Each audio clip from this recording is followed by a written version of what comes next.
Oke, jadi kita mau ngomongin soal drama yang benar-benar paling gila sih plot twist-nya sejauh ini. Benar-benar gila sih kalau ini plot twist-nya ya, sumpah. Gua kemarin lagi ada urusan balik-balik itu PM gua nyampe ada 100 kali itu anjing. Ya orang pada nanyain, "Bang, Bang, Neja sih kenapa? Kenapa tuh si Neja?"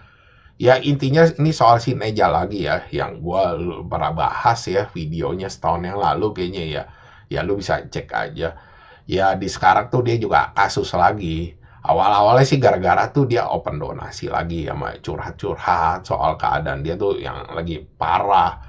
Dan itu tuh akhirnya ngundang beberapa orang tuh ya ngamuk-ngamuk gitu loh. Kenapa? Katanya kok lu begini lagi. Ribut-ribut juga sama orang debat-debat mulut. Dan dia akhirnya tuh curhat kalau dia tuh didoxing. Ya emaknya didoxing juga. Katanya diteror siang malam dan nomornya akhirnya dia post lah itu orang. Ya waktu itu sih gua nggak nyadar, sumpah nomornya itu gua kaget juga.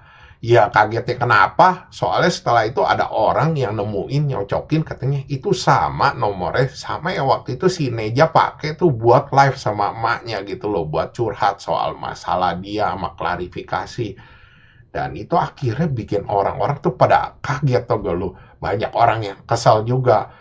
Ya salah satunya orang yang tukang bikin meme. Yang biasanya tuh ya gak apa-apa lah istilahnya meme-meme di-repost sama dia. Karena intinya buat bantu-bantu si Neja juga.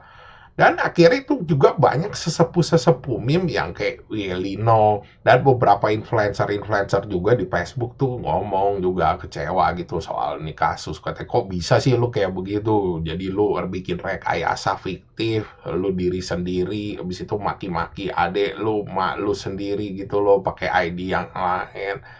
Ya habis itu gak lama ID-ID dia ganti nick semua, katanya udah dijual beberapa ID dia. Ya udahlah akhirnya kayak begitu. Sebenarnya kalau dibilang mau kecewa ya gue salah satu tuh orang yang kecewa lo tau gak. Mungkin WK-nya yang dulu ribut sama gue, yang maki-maki gue, sempet debat juga sama gue. Mungkin pada ngomong kali ya, emang lu ngapain bang? Lu donasi aja kagak mau sok-sokan kecewa. Nih gue kasih tahu aja ya. Dari waktu itu gue bikin video tuh, gue nolongin Neja, gue kasih tahu lu, gue nawarin dia kerjaan. Gue kenal sama HRD satu tuh sama ya ownernya gue juga kenal cuma gak begitu deket lah. Gue bilang sama dia gue perlu nih kerjaan buat satu orang, dia BU banget gue bilang. Ya sampai HRD nanya lu yakin gak, gue tanya nih orang jujur sama rajin gue bilang. Gue sampai negesin gue bilang lu di sini gue bilang kalau keterima gue bilang lu kerja yang jujur sama rajin ya gue bilang. Jadi dia juga akhirnya ngomong katanya ya udah kita gak bakalan lihat CV, kita kesampingin gitu, dia mau gak jadi orang gudang dan itu gajinya lumayan. Si Neja waktu itu bilang katanya tepatnya rada jauh, dia terkendala transport, dia ngeri boncos. Oke, waktu itu gue ngomong langsung ke HRD-nya, gimana nih soal transport? Ya, soalnya kalau ntar bolak-balik gitu, kena potongan gitu, ujung-ujungnya juga boncos, gue bilang sama dia. Akhirnya dia ngomong juga ke owner, dan akhirnya si owner ini bilang katanya dia bisa nanggung segini. Gue ngeliat, gue bilang kayaknya kemungkinan kalau ini nggak cukup. Gue bilang gini aja, gue bilang kalau misalnya nggak cukup, gue bilang sisanya gue yang talakin dah. Gue bilang duit transport, duit bensinnya dia. Oke, mereka udah lah. Mereka itu dibilang ya udah, katanya suruh masuk aja. Dan akhirnya si Neja ngomong katanya dia gak bisa, katanya dia mau selesai sekolah dulu. Kalau bisa sih katanya nanti kalau misalnya dia udah selesai sekolah itu slot tetap masih ada, dia mau masuk.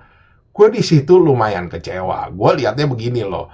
Karena waktu itu posisinya dia tuh dia perlu duit banget, gue bilang BU banget dan dia perlu job gitu. Ya udah gue kasih, ternyata dia bilang dia mentingin sekolah. Maksud gue kan waktu itu kalau lu bener-bener perlu banget lu ntar bisa kejar paket C gitu loh. Ya dia waktu itu nggak mau dan gue waktu itu sempat ada gimana ya, gue pusing juga anjir, gue udah minta tolong sama orang gitu dan ternyata nggak jadi gitu. Akhirnya ada waktu itu satu orang juga di Facebook yang perlu, gue bilang kira ya udah gue masukin dia. Ya di situ kan lu mesti ngeliat gitu loh kepentingan mana yang mesti lu duluin. Gue sih kagak kenapa-napa. Cuma misalkan gue disuruh nawarin kerjaan lagi ke dia atau nyariin dia job, gue sih nggak bakalan mau. Coba gue lihat gila lu anjing, circle dia kagak ada yang beres, sumpah anjing. Mulai dari si Hara, dia, terus gue gak tau lah circle-circle dia tuh ada yang lain, gue gak mau sebut lah, ntar gue dibilang duga-duga, nuduh. Cuma kagak ada yang beres anjing.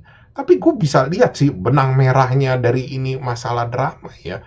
Lu tuh kan tahu si Hara ini yang paling gede sumbangin dia mulai dari sekolah, itu sekolahnya dia yang bayarin. Habis itu sumbang ini itu. Habis itu kan si Hara hilang. Ya feeling gue sih mungkin gara-gara si Hara hilang, ya aliran donasinya juga keputus. Jadi si Neja udah mulailah curhat-curhat lagi, bukan donasi lagi. Di situ sih feeling gue. Cuma gila aja tahi, kagak ada yang beres anjing. Mulai dari si Hara tuh, kloningan-kloningan mama, mabok agama lah, kloningan-kloningan tetangga. Sekarang si Neja juga anjing kloningan-kloningan haters. Dan metodenya pun sama anjing. Ya, gue sih sebenarnya mestinya gue nggak usah kaget ya kalau gue tilik dari drama-drama sebelumnya ya. Si Hara kan ya soal kasus si RR mabok agama lah, atau tetangganya, atau kasus-kasus apa lagi dia dihujat. Itu kan semua yang up juga si Neja. Cuman gue gak kepikiran tuh sampai sejauh gitu loh. Sampai si Neja tuh ternyata juga sama gitu, niru cara yang sama gitu loh. Ya sebenarnya semua tuh ada benang merahnya, tapi asli sih sumpah kalau buat drama kali ini gue speechless. Oke, sekian gitu aja bahasan dari gue. Thanks for watching. Jangan lupa like, subscribe. Thank you.